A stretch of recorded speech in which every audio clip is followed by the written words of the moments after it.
संघात्मक संविधान। अब देखिए संघात्मक संविधान क्या होता है, संघवाद क्या होता है, फेडरलिज्म क्या होता है। इसमें एकात्मक संविधान में जैसा कि मैंने बताया था कि एक सरकार होती है और एक ही गवर्नमेंट होता है। फिर उसके बाद से एक सरकार एक गवर्नमेंट होती है, एकल न्यायपालिका होती है और उसके बाद में बहुत सारी ऐसी चीजें होती हैं जो एकात्मक को परिलक्षित करती हैं। जैसे एक एकल नागरिकता होती है, एकात्मक संविधान में एक नागरिकता होता है, संघात्मक में संघ की नागरिकता भी होती है और राज्यों की भी नागरिकता होती है। लेकिन भारत के परिप्रेक्ष्य में अलग चीजें हैं कि भारत ने क्या अपनाया क्या नहीं अपनाया, उसके बारे में हम बहुत विस्तृत में चर्चा करेंगे। लेकिन हम ये जानेंगे कि संघवाद होता क्या है। देखिए संघवाद की जो अवधारणा है वो 3 चरण में होती है। संघवाद में अगर हम देखेंगे कि संघवाद, ये संघवाद है, फिर यहां से आएंगे, ये है, ये 3 है। ये पहला है शास्त्रीय विवेचना, शास्त्रीय विवेचना, ठीक, जिसको क्लासिकल CLASSICA थियरी, ठीक, क्लासिकल थियरी है, ठीक, उद्भव के आधार पे, उद्भव सिद्धांत, ठीक, जिसको ओरिजिन कहते हैं, ठीक। और तीसरा जो कार्यात्मक सिद्धांत,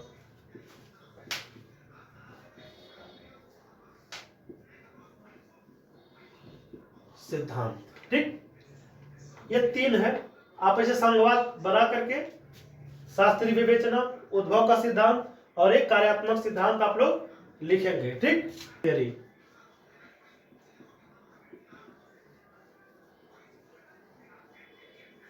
ठीक। यानी संघवाद के 3 सिद्धांत हैं, 3 प्रारूप हैं। एक शास्त्रीय विवेचना जिसको क्लासिकल थियरी, उद्भव सिद्धांत ओरिजिन थियरी, ठीक, और एक कार्यात्मक सिद्धांत। तो हम लोग एक एक करके एक एक सिद्धांत का देखेंगे कि कार्यात्मक सिद्धांत के प्रतिपादक कौन कौन है, उसके समर्थक कौन है और कार्यात्मक सिद्धांत जो होता है वो किस चीज का समर्थन करता है, क्या होता है कार्यात्मक सिद्धांत, ठीक। पहली नंबर पर शास्त्रीय सिद्धांत, शास्त्रीय सिद्धांत, यहां पे विवेचना लिखिए या सिद्धांत भी लिख सकते हैं, ठीक, जिसको क्लासिकल,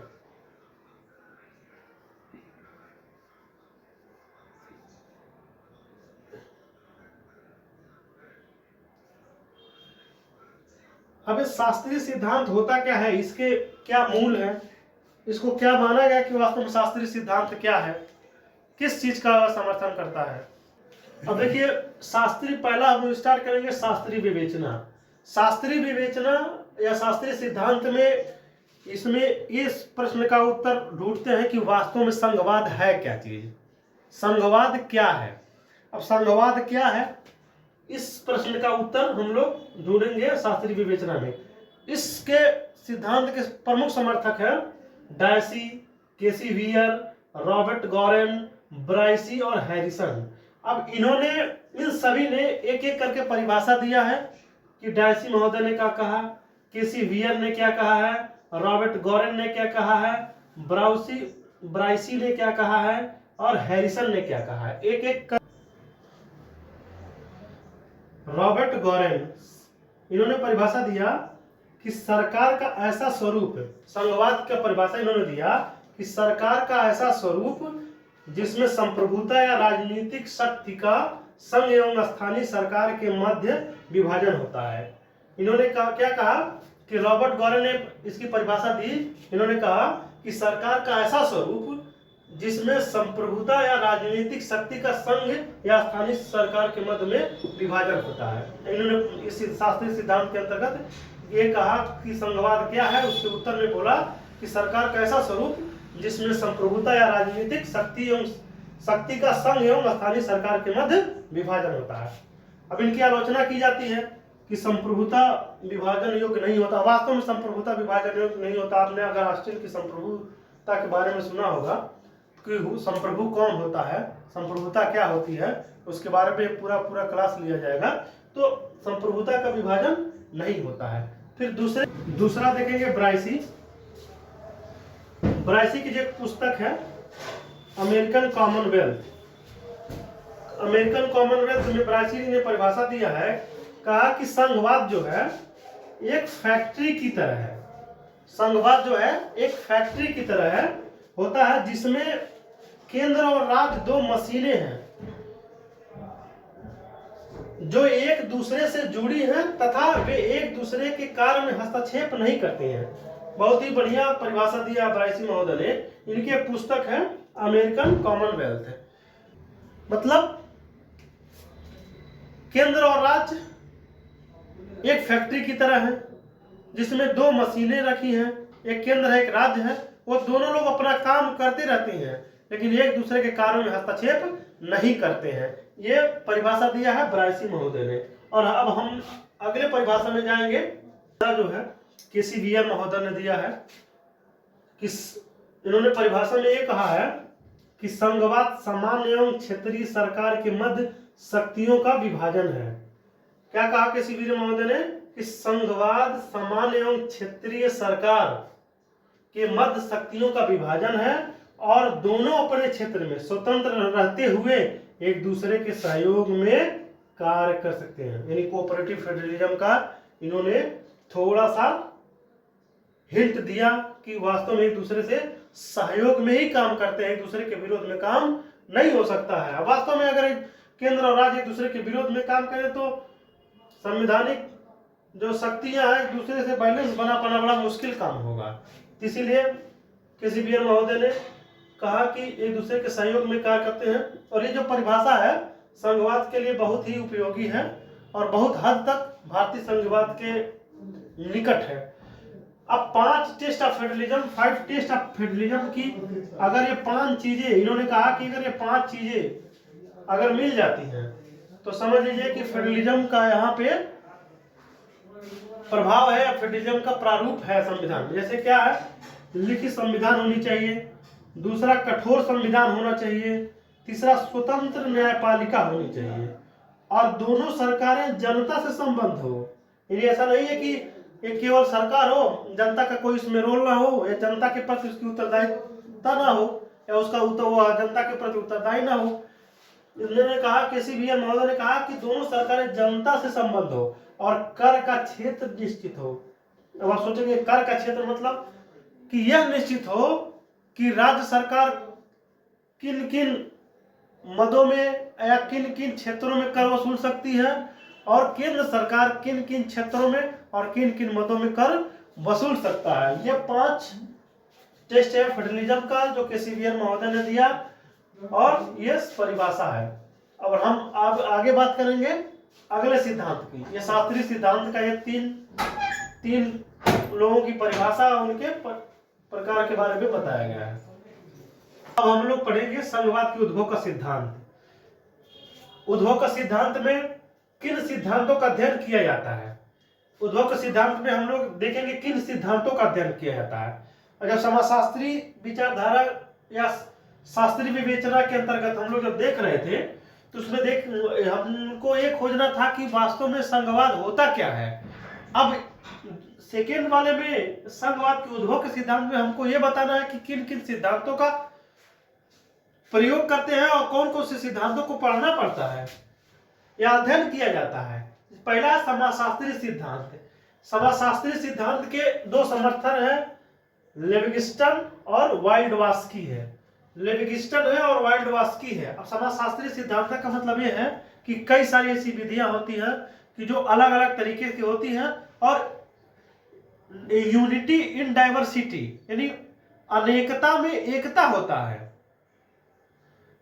कई विधियां, कई समाज एक दूसरे से मिल करके और एक समाज का निर्माण करके हुए सामाजिक चेतना का निर्माण करते हुए एक साथ में रहते हैं। कि समाजशास्त्रीय सिद्धांत का ये विवेचना करता है। इसमें कहता है बहुविध धारकों का सिद्धांत। अगला है बहुविध धारकों का सिद्धांत।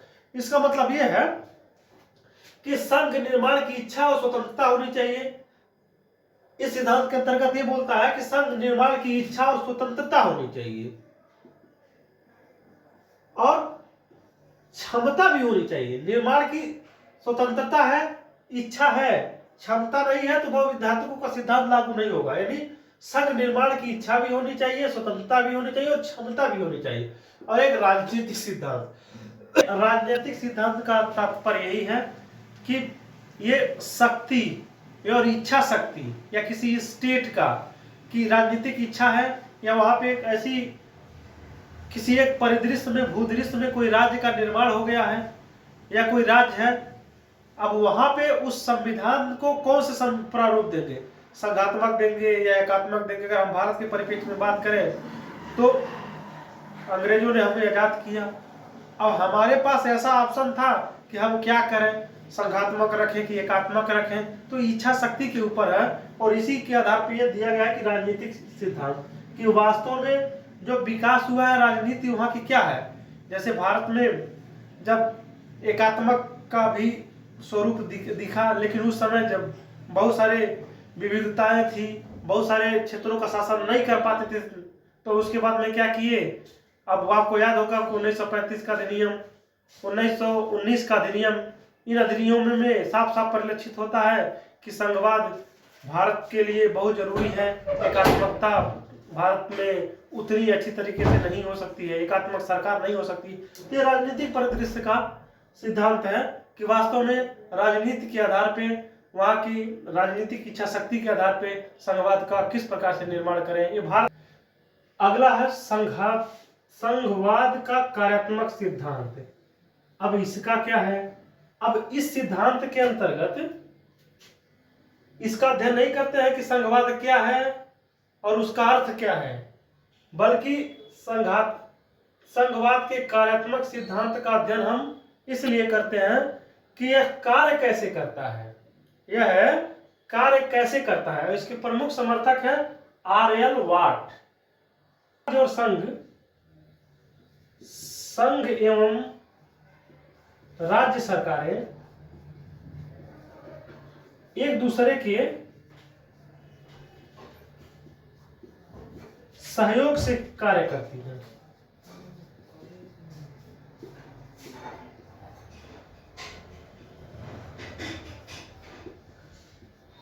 मतलब अब देखिए कोऑपरेटिव फेडरलिज्म की यहाँ भी आपको थोड़ी सी झलक देखने को मिलती है कि एक दूसरे के सहयोग में काम करते हैं।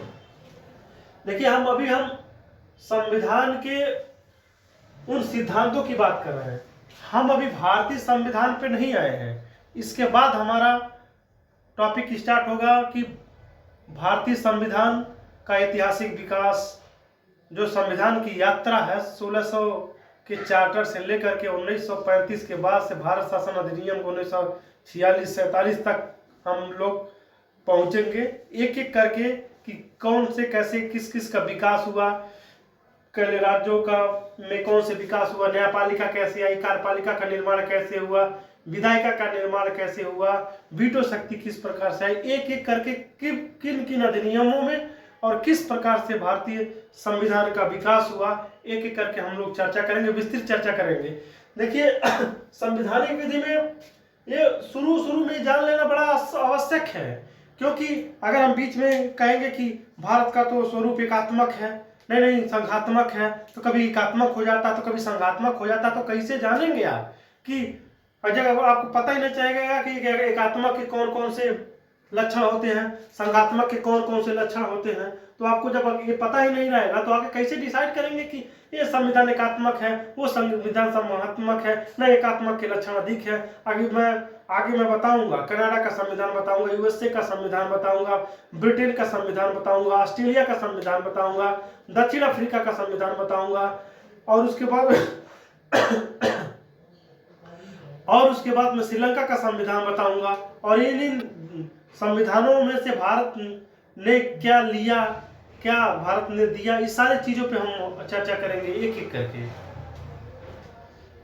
अब ये हो गया कि संविधान का संघवाद का उद्भव विकास। अब ये बताएंगे संविधान के संघवाद कहते किसे हैं, संघवाद की आवश्यकता तो क्या है, संघवाद क्या है, संघवाद से क्या फायदे हैं, संघवाद से क्या नुकसान है, इन सब बिंदुओं पे हम चर्चा करेंगे। अब हम देखेंगे कि संघवाद होता क्या है, संघात्मक सरकार के क्या क्या लक्षण है। अब देखिए, संघात्मक सरकार के द्वैध सरकार होती है, मतलब दो सरकारें होती हैं, एक केंद्र सरकार भी होगी और राज्य सरकारें होंगी। शक्तियों का बंटवारा होगा, शक्तियों का बंटवारा होगा।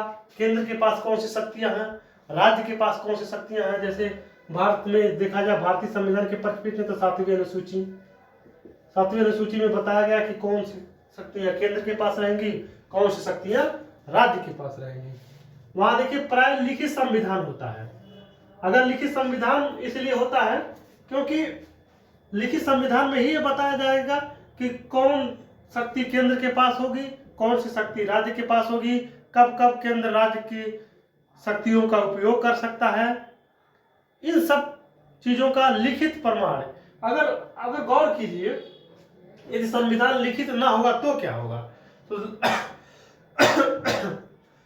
तो अगर संविधान लिखित नहीं होगा तो केंद्र सारी शक्तियां अपने पास ले लेगा और राज्य शक्ति विहीन हो जाएगा, राज्य का अस्तित्व ही खत्म हो जाएगा। प्राय ऐसा देखने को मिलता है। कठोर संविधान होगा। कठोर संविधान इसलिए होगा कि केंद्र राज्य की शक्तियों को हड़प न पाए और जल्दी से आसानी से उसको संशोधन करके उसको समाप्त न कर पाए, इसलिए कठोर संविधान। स्वतंत्र न्यायपालिका, न्यायिक समीक्षा होनी चाहिए। न्यायपालिका एकदम स्वतंत्र होनी चाहिए, किसी के अधीन नहीं होनी चाहिए, उसको स्वतंत्र रूप से निर्णय लेने में सक्षमता होनी चाहिए। यह स्वतंत्र न्यायपालिका होना चाहिए। और जुडिशियल रिव्यू का, न्यायिक समीक्षा का भी शक्ति होना चाहिए। अब देखिए, जुडिशियल रिव्यू का जो है एक बड़ा इतिहास रहा है। इसका जो जुडिशियल रिव्यू के बारे में थोड़ा सा जान लीजिए। जुडिशियल रिव्यू का जो पहली बार जो आया वो अमेरिका में आया, मरबरी बना मेडिसन के मामले में।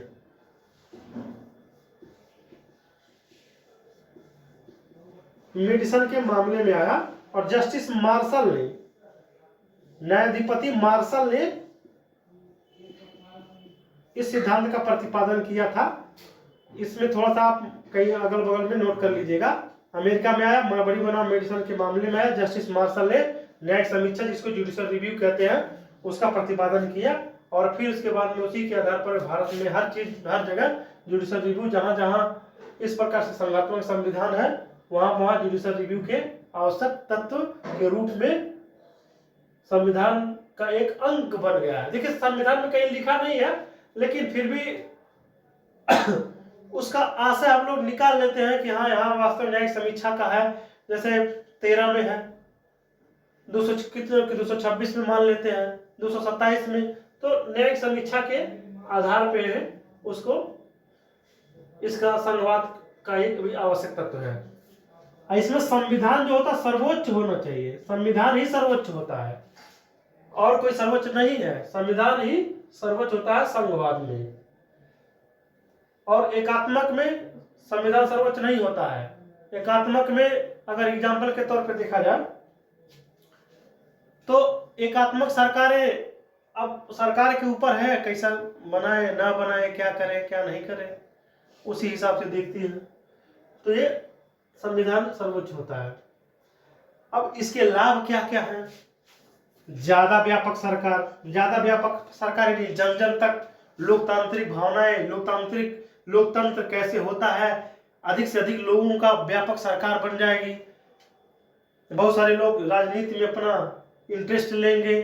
छोटे छोटे स्तर पर सरकारें होती है। तो भारत में देखा जाए तो 3 सरकारें काम करती हैं, केंद्र सरकार, राज्य सरकार और ग्राम पंचायतों की सरकारें, वो भी सरकार के तौर पे काम करती हैं।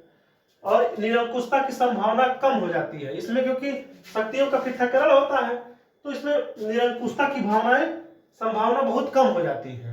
तो भारत में देखिए किनको निरंकुश हो सकता है तो बड़ा मुश्किल काम है, क्योंकि एक ने एक दूसरे पे उस पर कमांड किया गया। भारतीय संविधान निर्माताओं ने इतना बढ़िया संविधान बनाया है, इतने अच्छे तरीके से संविधान बनाया है कि निरंकुश होने की बहुत ही कम संभावना है। ठीक, अब इसमें कमियां यह है कि निर्णय में विलंब। जैसे मान लीजिए कोई बहुत बड़ी किसी कानून की जरूरत है या किसी ऐसे निर्णय लेने की जरूरत आपातकालीन परिस्थितियों में, तो कई ऐसे प्रावधान होते हैं कि बहुत बड़ी सरकारें हैं, सबका निर्णय, सबकी सहमति लेना, उस पर अपना विचार प्रकट करना, तो बहुत सारा एक दूसरे से वेरिएशन हो जाता है, बड़ा समय। अब दोहरी नागरिकता देखिए, सामान्यतः जो संघात्मक सरकार में दोहरी नागरिकता होती है, एक राज्य की नागरिकता होती है और एक केंद्र की नागरिकता होती है। तो आप कहेंगे कि ये तो भारत तो संघात्मक संविधान है, तो भारत में तो एक नागरिकता है। तो भारत के संविधान निर्माण करने वालों ने उसको इसमें रखा है कि भारतीय संविधान में कि एकल नागरिकता होगी।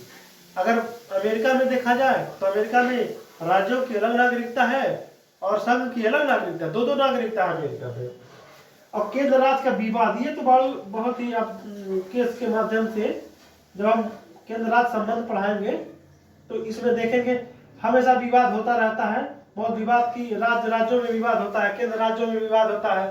तो कहता कि केंद्र ने कभी फंड नहीं दिया, कहता पानी रोक लिया, तो कहता कि पानी अधिक हमारे राज्य को नहीं दिया, तो बहुत सारा विवाद होता है। कभी कभी तो जब विरोधी सरकारें बन जाती हैं, विरोधी सरकारें मीन्स मान लीजिए केंद्र में कांग्रेस है, राज्यों में बीजेपी है, अन्य राज्यों में दूसरी है, उन दूसरे में थोड़ा सा कोऑपरेशन की भावना बहुत कम हो जाती है, एक दूसरे से सहयोग से काम नहीं कर पाते हैं। तो ये होती है न्यायपालिका। इसमें न्यायपालिका बहुत ज़्यादा शक्तिशाली हो जाती है। अब न्यायपालिका शक्तिशाली हो जाती है तो क्या मतलब, देखिए न्यायपालिका का काम होता है न्याय का प्रदान करना, लेकिन कभी कभी न्यायपालिका कार्यपालिकों में भी हस्तक्षेप कर देती है। आपने सुना होगा जुडिशियल एक्टिविटीजम, न्यायिक सक्रियतावाद, उसको भी हम बताएंगे। जब न्यायपालिका पढ़ाया जाएगा तो उसको भी वहां पे बताएंगे कि जुडिशियल एक्टिविटीजम के माध्यम से न्यायपालिका कार्यपालिका और विधायी शक्तियों में बहुत हस्तक्षेप करती है और ये बहुत खर्चीली होती है, क्योंकि आप जानते हैं चुनाव में कितना खर्चा होता है। केंद्र का चुनाव कराइए, राज्य सरकारों की चुनाव करिए, बार बार चुनाव। अगर मैं भारत के परिप्रेक्ष्य में देख लूं तो भारत जो है चुनाव का देश हो गया है।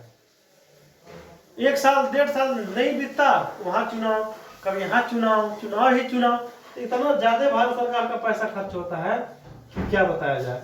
अब इस पे थोड़ी सी पहल ये हुई है कि चर्चाएं अभी चल रही है कि 1 नेशन 1 चुनाव, एक ही बार राज्य सरकारों को और केंद्र सरकार को एक ही बार चुन लिया जाए तो बहुत बढ़िया रहेगा।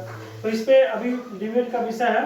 पहले तो होता था ऐसा ही, लेकिन बीच में कुछ सरकारों में इमरजेंसी लगानी पड़ी, तो उसके बाद फिर थोड़ा सा चुनाव का जो है आगे पीछे हो गया राज्य सरकारों का। और आप तो जानते हैं कि 1975 के बाद से और 1993 तक कितनी सरकारें बनी, केंद्र में कितनी बिगड़ी, आप तो क्या बताया जाए। उसके बारे में भी विस्तृत चर्चा करेंगे जब संघ के बारे में बताएंगे। तो ये रहा है आपका संघवाद का स्वरूप। फिर हम मिलेंगे नेक्स्ट क्लास में, नेक्स्ट में। और आप जो मैं लिखूंगा एक एक करके लिखते जाइए, बहुत महत्वपूर्ण है। अगर इसको नहीं जानेंगे आप कि संघात्मक सरकार क्या होता है, एकात्मक सरकार क्या होता है, तो भारतीय संविधान के परिप्रेक्ष्य में आप समझ नहीं पाएंगे। समस्याएं होंगी, हमेशा समस्या होंगी। इसलिए शुरुआती दौर में ये सब चीजों को समझना बहुत जरूरी है। और परीक्षाओं में बहुत पूछता भी है कि संघात्मक सरकार के इसमें से कौन से लक्षण नहीं है, संघात्मक सरकार के लक्षण कौन से नहीं है। इसलिए पूरी ईमानदारी के साथ आप लोग अच्छे तरीके से इसको लिख लीजिए और इसको एक आध बार लिखने के बाद 1-2 दिन के बाद रिवीजन मार लीजिएगा, आप लोगों को ये याद हो जाएगा। तो फिर मिलते हैं एक नए बेहतर क्लास में, तब तक के लिए जय हिंद।